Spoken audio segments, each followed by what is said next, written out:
Attention, cette vidéo contient du spoil. Salutations, on se retrouve pour un nouveau jeu en bazar sur le thème de Subnautica, le célèbre jeu de survie sous-marine.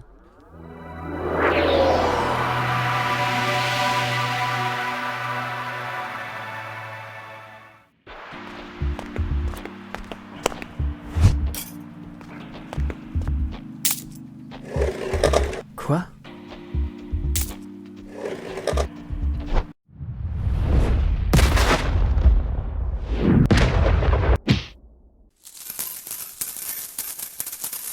De l'argent gratuit! Le scénario commence dans un vaisseau de cargaison nommé l'Aurora. Mais un violent tir endommage l'intégralité de la coque, faisant sombrer le vaisseau.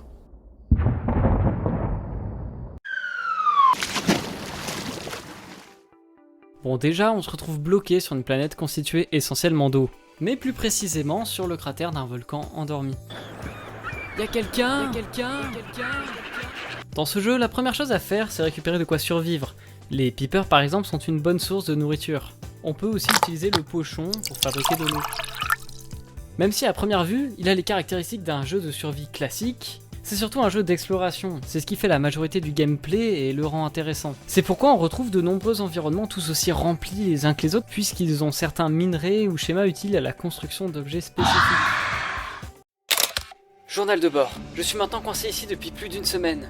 L'Aurora a malheureusement explosé. Depuis, une faune monstrueuse rôde autour. J'ai essayé en vain de m'en rapprocher, mais j'espère survivre encore quelques jours. Cependant, une plus grande menace pèse sur cette planète, puisqu'une bactérie se propageant rapidement s'y trouve. La Covid bactericara. Enfin bref, c'est cette bactérie qui nous empêche de désactiver la mise en quarantaine de la planète. Ah, c'était qu'un rêve. Parmi les biomes qui m'ont marqué, on a la Kelp Forest, dans laquelle on retrouve les rôdeurs.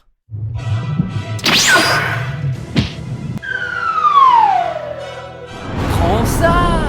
Ya!